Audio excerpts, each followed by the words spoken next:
welcome back. Happy New Year. We're here live at the Boston Public Library. It is time for your first lunch hour live of 2020.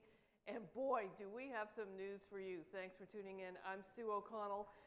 I don't know if you've heard this, but the Antiques Roadshow is coming to the Boston Public Library this Memorial Day, and we are here to talk about it with our special guests, welcoming back for her second visit. We'll see how many we get this year. I'm really excited about it. This is a good year for us. It's a good way to start off. We've got executive producer of Antiques Roadshow, Marsha Bemko. Marsha, welcome back. It's great to be here. And joining us also is the president of the Boston Public Library, David Leonard. David, good to see you again. Thanks for having us here. We're so thrilled to be here, as always. So I want to remind our folks watching on Facebook and Twitter and in the audience that if you have any questions, you can just raise your hand if you're here, or you can just send them to us via the Twitter machines and the Facebook machines, and we'll bring the questions out for our guests. What's happening? Antiques Roadshow is coming to Boston. We're so excited. We go to 5 cities. This is our third stop in our season 25 tour. It's a big deal. We will be here for May 25th. It's the one day your library is closed.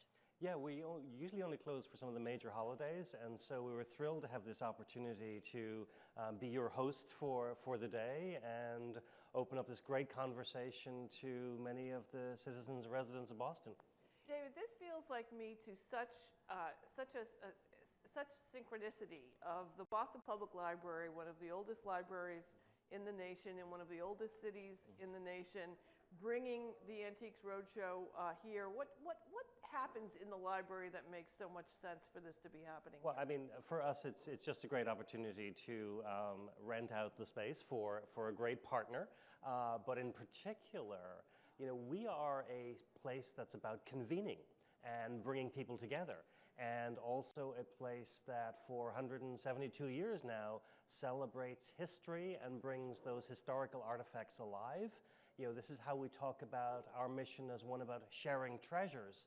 And on this occasion, we get to help a partner share their treasures with each other. And so that's just a brilliant alignment of our mission and the work that happens at Antiques Roadshow. And David, I think it's important that we tell folks who are watching us from home that if you have not been to the Boston Public Library recently, you are really missing out on some great enhancements and changes and improvements, as well as keeping and staying true to some of the traditional parts of the library that people have come to love over the years. No, thanks for pointing that out. You know, we're still about our traditional spaces and services. The McKim Building on Copley Square will actually be 125 years old this year, and we'll be celebrating that as well. It's a big year for anniversaries in Boston. But the Johnson Building here on Boylston Street that we're in today has an amazing, more dynamic, modern 21st century feel, and we love that this is yet one more occasion when people can come and see something interesting and exciting that's happening here at BPL. Marsha, how exciting is this for Antiques? I mean, we're here, you're produced out of Boston, but you travel the world and travel the country. How special is it to just be here in your own backyard? We love being at home. I mean, first of all, we don't have to fly anywhere. It's really great to be in Boston. We have found every time we come to Boston, Boston has great history. Wherever we go, we never know what we're going to find, but you'll always find objects that began life there and are still there. We have found good things in the past. We will find great things. And to partner with somebody like the BPL, an iconic institution. I mean, I grew up in this city. I remember when this wing wasn't here. Right. And this is a really special place. I now, because as producer of Roadshow, have seen some spots that you'll get to see when you come to the library that day, because we have toured the library. This is an amazing building. Never mind what you're going to learn here that day. This is an amazing building to visit. I'm going to throw a clip. We're going to take a look at what folks can expect when the Antiques Roadshow comes to Boston Public Library, and we've got a whole season 2 we're going to talk about. Take a look at this clip. Do you want to come to Antiques Roadshow in Boston, Massachusetts? Yes. Visit pbs.org/antiques to apply for tickets and see complete rules. Application deadline is February 19th, 2020. Winners selected at random. Must be 18 to apply. Good luck. So, Marsha, I want to talk a little bit about what goes into behind the scenes of getting, I mean, here at the Boston Public Library, but anywhere that you go. Okay, so you just saw the promo that is airing in the 5 cities, and that one's airing here in Boston. And we made sure that you could get all that copy into 30 seconds. That's our first challenge. But now what's happening between now and February 19th is people are registering for tickets. Because we learned in the old days, if we just put it out and gave it to first come, first serve, the tickets would be gone literally in about 60 seconds. And that, I'm not exaggerating. So we do a fair thing. We allow you to register for tickets, and then we randomly draw your names. And this is how we do it in every city. And so that pool of applicants, because we have some tickets too for other purposes, but from that pool of applicants who are applying for the tickets, we're going to choose 2,000 pairs, so 4,000 people. But I just want everyone here in Boston to know what the competition is. Right. Okay, so That's let me give you a little important. member story, because it's kind of fun to learn this.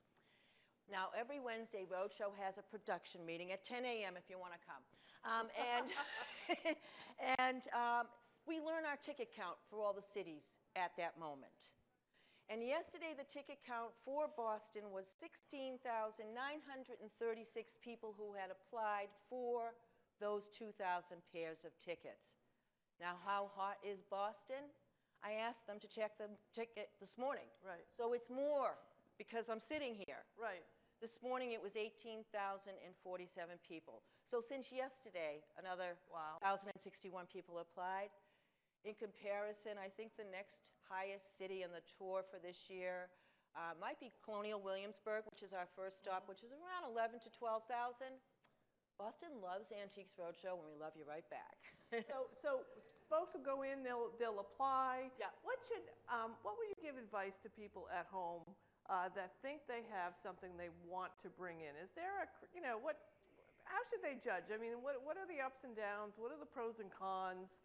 What's the risk value of coming on the show? There's no risk value of coming on the show. The biggest advice I can give you is, if you can search it on the internet and find your answer, don't bring it. Okay? Because here's a chance to sit in it won't be the room, all over the library, with about 70 of the country's top experts who will be assigned to this city, and they know the answers you can't find in books and that you can't search on the internet. And here's the other tricky thing, the question we get a lot at our events. You have a Picasso? Is it a Picasso? They can tell you whether it's authentic, likely or not, or give you guidance about where to give that answer. They will answer the question. So the best advice I can give you is bring something that you have a question about that you can't answer without help. Now, do you think you have a 6-figure object? You probably don't, but bring it if you think you do. The other thing, too, is, and we talked about this last time you were on the show, is if something is emotionally valuable to you, the monetary amount on it really shouldn't impact how emotionally valuable it is to you, right? I go there. I mean, who can dictate how people feel? But we've seen it, and we've done this show as we go into our 25th year. No matter what it's worth, 99.9% of the people who hear stunning, good 6-figure news don't sell it, because often it's a family object. I mean, we told you stories. We have a show that tells you stories about that. However, they just don't. They want to keep it. It means too much. It's in the family, and the day you sell it, you can't afford to buy it back. So, yeah. Right.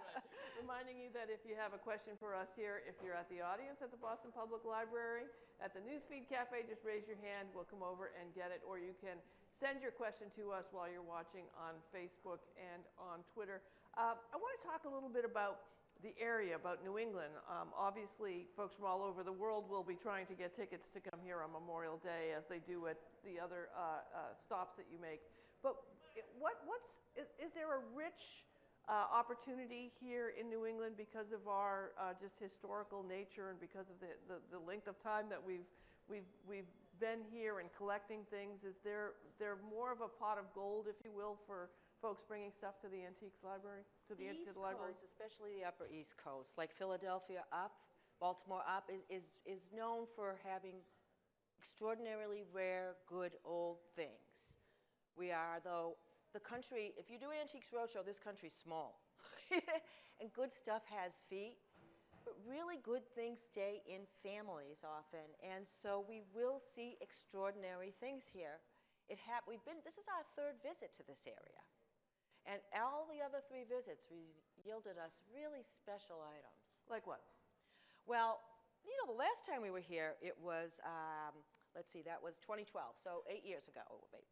And Mayor Menino came in that time, and so he brought us a... You know what, we have a clip of that. Let's watch it. So let's watch the clip Let me and then not we'll tell talk that about story. it. Okay, Yeah. here's Mayor Menino, the late Mayor Menino. Bring him back. You're going to get some feels when you're watching this about Mayor Menino, but here he was on Antiques Roadshow. Mayor Menino, we are so excited to have you here at the Antiques Roadshow. You couldn't have brought more of a native son painting. The painting is by Aldro Hibbard. He was born in Falmouth, grew up in Dorchester, went to the museum school in Boston. Then he taught at Boston University, taught art at Boston University, and then was one of the founders of the Rockport Art Association. Oh. So he's been all over our area. How did the city come by the painting? The painting was found in the Mathis School in Dorchester, the oldest elementary school in America. Was found there in the attic, and we found it one day, and a woman who worked for me says, "Mayor, we got this beautiful painting. Would you have it at the Parkman House?" And that's what's been hanging for the last several years. That's what I love about this, right? It's just Yeah. hanging out in the attic. Even the city-owned property and government-owned property, just hanging out in the attic. We all own that painting. We all own that painting, which is really very special, and it was special to have the mayor bring it in, and now it's special to have that in our archive. Yeah. What was the result with that? Was it like $5 billion? You know, I have to be honest, and looking it up? because I have help here with me, like over on the side of this set, Demi and Hannah, I'm like looking at my Antiques Roadshow iPhone, trying to remember what the value was on that one, and look at them both They're all madly, there's a team. madly There's an looking at Antiques their Roadshow iPhone team people. looking it up. I want to remember it was about 50,000, but they're going to confirm that for me in a second. And I also love that you know, and this is if we just kind of extrapolate what happened in that short clip, Yeah, to what yeah. happens in your families and happens at home. You know, just someone having the question, the curiosity about looking at what the value of something is, and not only let's find the monetary value, but let's share it. Yeah. And the painting now I know hangs at the Parkman House. Yes. Over by Beacon Hill, which is where the mayor and Mayor Walsh have used to entertain folks. So it's a happy ending. It's a very special thing. Did we find out the price? What is it? Just tell us. Just yell it out. See, I remembered it right. 45 to Where's the talent? 50,000. I remembered it right, 45 to 50, but I can't always trust that head. Listen, that's one out of everything that you've seen is incredibly impressive to me. All right. So Eddie over on Facebook has a question. What was the most memorable appraisal from the last time Antiques was in Boston? That's a really good question. You know, I have more than one child, and it's hard to pick Yes. which was my favorite there, too. Okay. But one good and memorable one that comes up for me, and especially we just revisited this recently in our Extraordinary Finds episode that aired on November 4th. This is worth watching, folks. It was a revolutionary cartridge box, a bag that a man had found on Cape Cod in his attic. He had no idea that it was not American. I mean, this is circa 1776, this bag. And, you know, just popped up in his Cape Cod attic. He brought it in, and he had searched online, and he saw other bags, what he thought was like it, thinking, you know, it'd be worth like $1,000. What Raphael Elledge tells him, one of our military experts, is that that bag is worth $25,000 retail. Wow. What's really cool about that, now I said that was 8 years ago. Yep. In Extraordinary Finds, he's like all of our guests. He must have that because it's rare enough that if it were to sell, we'd hear about it. So he's kept it. And Raphael Elledge tells us is that what he didn't really even assess that day is it's the only one. so that he feels that if that were to be appraised today, it would be somewhere between $50,000 and $100,000. That's one that just sticks out for me. And where else would you find that but in Massachusetts? Right, and it's one of those things that probably went from move to move to move, that someone moved along with it. It went into an attic, probably wasn't visited for a while, and then Antiques Roadshow probably, had this person think, I wonder what this is and what it's worth. So talk about when you come here Memorial Day, Boston Public Library for Antiques Roadshow, what are some of the behind-the-scenes things that you have to do in order to pull this off? Well, we're going to come in here the day before that, and we are going to take over all the spots where we will be setting up to do appraisals. And we will see about 3,000 people that day. We give out all those tickets, but not everybody uses them. And an attrition we will expect. And people will come in, and we will start by giving them their category items and telling them where to go. Do you have a book? That's obvious. But do you have metalwork or silver? And we'll just guide you about where to go. And the people who are going to come here that day are going to learn what they have. When they walk in, they'll recognize the library because the library is the library. But we will have made this an Antiques Roadshow set. And we will do that by putting up, you name it. We're going to set up our tables and chairs. We're going to set up our banners. We're going to set up category banners so that you can be guided. We're going to have banners that greet you when you enter so that you are entering a roadshow set. This is a TV set. And not only we have many camera units around. So we have what we call a multi-cam units, which means it's more than one camera shooting the object. We have 2 of those. And then we have several, like 5, and other people will be here, single camera units shooting as well. This is a busy, active television set. And I know everybody coming wants to get on one of those cameras. And you'll have a chance if you come with something. And again, so what folks have to do if they're just suddenly paying attention and say, yes, I want to, where do they go? How do they sign up? Go to pbs.org/antiques, apply for tickets before February 19th. I have another tip for you folks. If you're one of the many who don't get a ticket, statistically you won't. We have a contest that will start on March 4th, hearing it here first, called COSO Behind the Scenes, we call it that, but it's Knock Our Socks Off. We ask you to send us your story, your item, and from that we select 100 people, and we give you a pair, so you can bring a friend. And that's a second chance to get a ticket for Roadshow, so that's how you get tickets, and to bring us something good. So there's a number of avenues to get here. Number of avenues to get here, but here's the one avenue that you can't do. Even if you know me, don't call me. Please do not call, okay?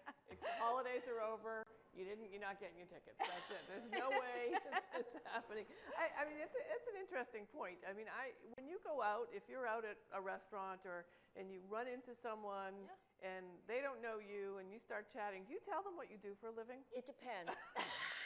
It depends on where we are. I definitely don't tell people when I'm shopping for antiques. Oh, that would be terrible. Yeah. In a restaurant, I might. But and now that we're doing the show here in Boston, the library's popular, we're popular.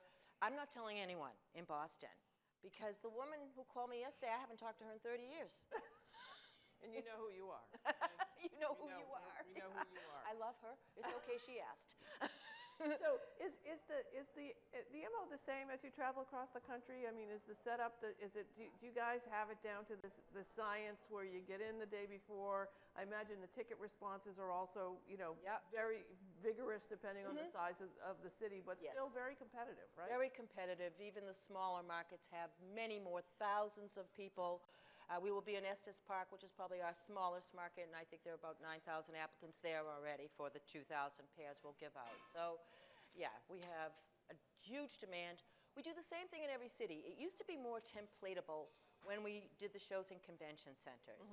Now, it's a big deal to plan for distinctive historic locations like the BPL because everybody, help me, pray for a sunny day. But if it isn't, we have 2 plans. One for sunny, and one for rain. Please hope it doesn't. But that's a lot of work, because we do that for all our locations. So it's not as templatable as it used to be. But when you come in, it'll be all buttoned up, and you'll It'll be perfectly planned. We have a question from the audience here at the Boston Public Library at the Newsfeed Cafe asking, how much contact do you have with the government officials like the mayor and the police when you go to any city? A lot. Yeah. Because first of all, we work with the police because we need city help on what we're doing with the parking meters, what we're doing with street closures, and all the permits and everything that is required to hold an event of this size, use the public spaces that we need to use. We are working with the city quite a bit. And of course, you know, the mayor's a friend to WGBH and all of Boston, so we haven't had to like set up the alert for the mayor yet because all is going well. Right. But there's, you know, the point being that it's, you know, the great finished program that folks watch and enjoy, which they can watch on the website, and they can watch all these episodes that we're talking about as well. There's a lot that goes into it. Another question from the audience is, how many people do you have involved in the production? Both, I would ask, both not on-site day, but on your staff that work, and also the on-site day, which I imagine is a different number. All right, let me do a numbers thing Yes, for yes. you. So working with me, including myself, there are 18 of us. And that is a year-round. A couple of them are part-time until we tour. We bulk up for tour so that traveling out of Boston, there are, including crew and others who help assist the production, about 45 of us flying out of Boston. We pick up in the city where we go about another 12 to 15 crew. The public television station partners with us in that city, and they also work on the show with us, at least 20 people from that station. And that station supplies for us 125 volunteers for that day to help us do the show. This is truly a really public show. And, what about those appraisers? We need their help. There'll be about 70 of them here that day. Wow. We give lunch to about 300 people that day. Wow. So we're a really big show. Big show, and A it's really a lot big of show, work, a lot yeah. of work that goes into the excellence of it.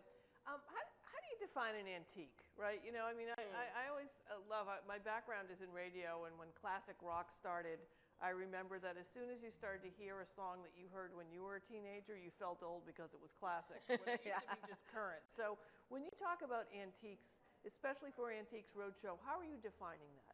For antiques, you know, the government defines it one way. For your taxes and everything, it's 100 years. For Antiques Roadshow, we appraise antiques and collectibles. So it doesn't have to be 100 years. In a more looser way than required for your taxes, antiques don't have to be 100 years old.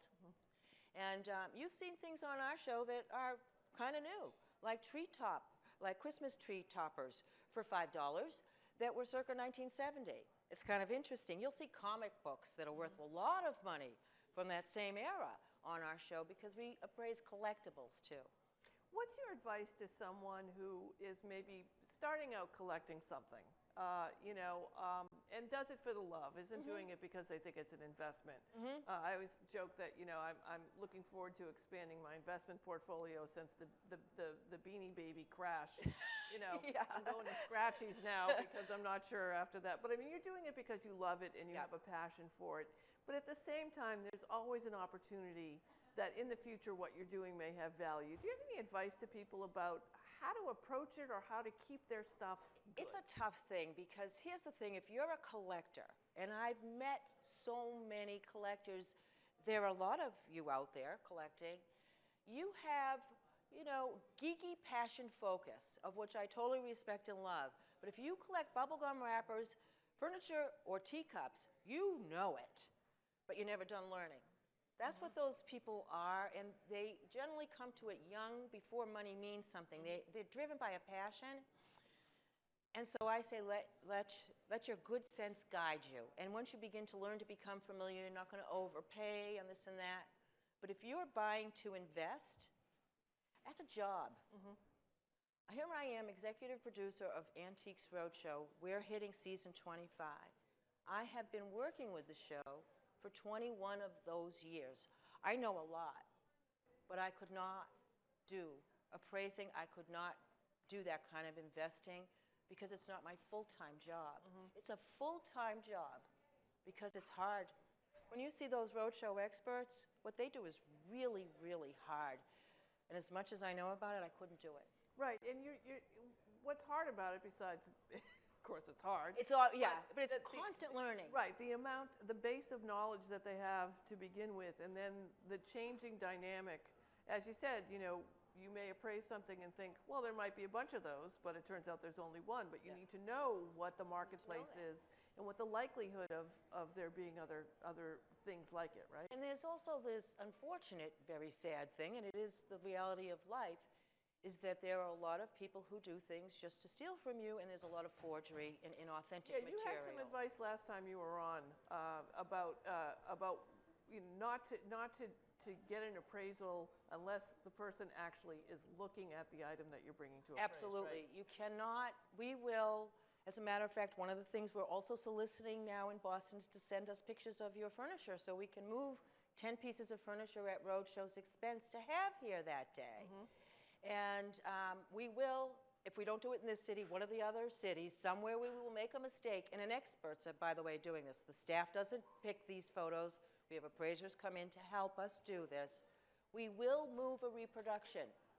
So the thing with photos we always say is, you can't always tell what something isn't, but you can't tell what it is. And so any expert who will give you or charge you money for an appraisal by photo, I would look twice at handling it that way. So we seem to be in a generational moment where we are, for a number of reasons, both because housing is so tight, also because of our habit of buying too much of not valuable things, just buying and buying and buying, and we need to cut down for environmental reasons, for climate reasons. And I'm wondering if this change of housing, this change of purchasing, if this has somehow changed your pool and generally of what's available. Like, I would imagine that just the housing crunch alone and people downsizing and the changes in generation means that there are more opportunity for folks to have antiques or to bring antiques to the Antiques Roadshow. Do you know what I'm saying? I totally do. Listen, of those who care and are green, and I'm among them, antiques are, the 3 R's, recycle, reuse. This is a perfect place to do that. I think what you'll see, and this is advice to all of you out there who need furniture, the Victorian stuff, all that stuff, no one wants it anymore. Stuff you would see on Roadshow some years ago for $5,000 is now $500. Go get yourself a great bureau. Right. No, I think that's great advice. So we're talking about the season 2, so we're going to take a look at this upcoming season. Here's a little clip from Antiques Roadshow, coming to a TV near you or a web screen any moment. Take a watch. This trunk I received as a gift from my mom, and it belonged to my great uncle Bobby Leach. He was born in 1858, and I know he worked for Barnum and Bailey. He was a stunt man, and in 1911 he went over the falls in a barrel. He was the first man over the falls in a barrel. Which falls? Niagara Falls. Of course. Niagara Falls. And after recovering from his injuries for about 6 months in the hospital, he took his barrel and traveled the world, telling stories of his barrel in the falls. And I know he returned to Niagara Falls to try to swim the whirlpool. After several attempts, he had to be rescued, and that was it for the falls. But after several years, he was in New Zealand with the barrel, telling stories. And after the event, he was walking back to his home and slipped on an orange peel, broke his leg, got gangrene, and died. Wow. Yes. So, a pretty ironic story for someone who is such a daredevil. All right. Now, until Bobby Leach's descendant came to Winter Tour that day, I don't think most of us had not heard of good old Bobby Leach. I'm not going to tell you what that's worth because you're going to watch it Monday night. It's on Monday night. Yeah. This episode.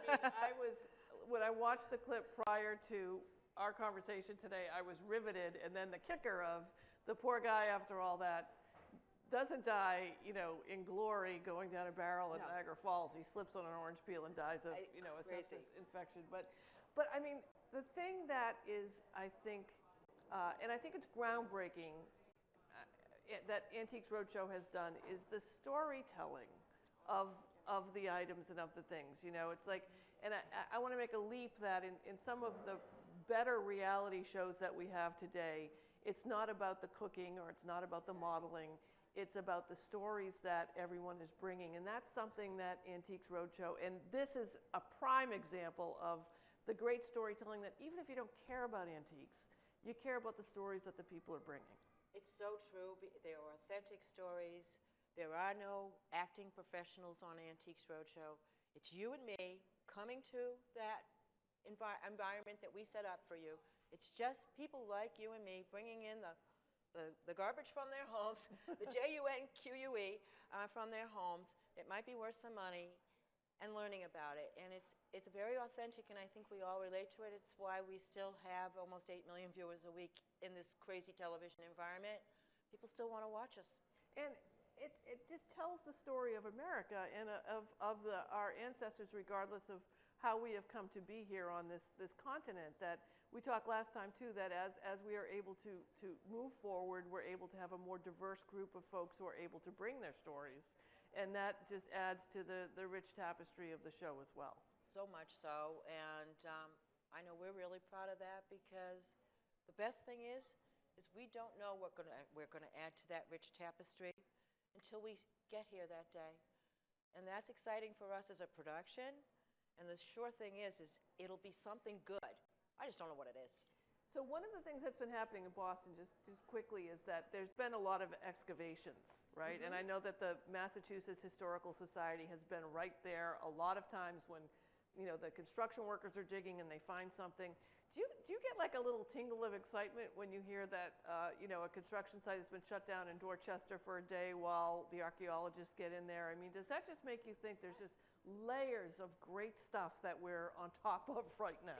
There's got to be layers, especially when you think about Back Bay. And there's got to be layers of great stuff down there. It does, and I feel like, is this me being a shallow roadshow producer when I say I wonder what it's worth? No, but it's fascinating, absolutely fascinating. Okay, so where can people get their Antiques Roadshow fix? Where are all the places they can go? Listen, if you can't find Antiques Roadshow, OMG. But anyway, you can watch us Monday nights at 8 and at 9 p.m. because we air both times here in Boston and in the nation. You can watch us online pretty much in any platform you want to. You can watch us on Amazon Prime. You can find Roadshow, and if you can't, send us an email, and we will send you 1,000 links, because somebody reads all those emails. Marsha will come to your door. And folks, if they want to get in the mix to be here Memorial Day, they can apply for those tickets. Okay. Apply for those tickets, and if you don't get them, you'll know in time.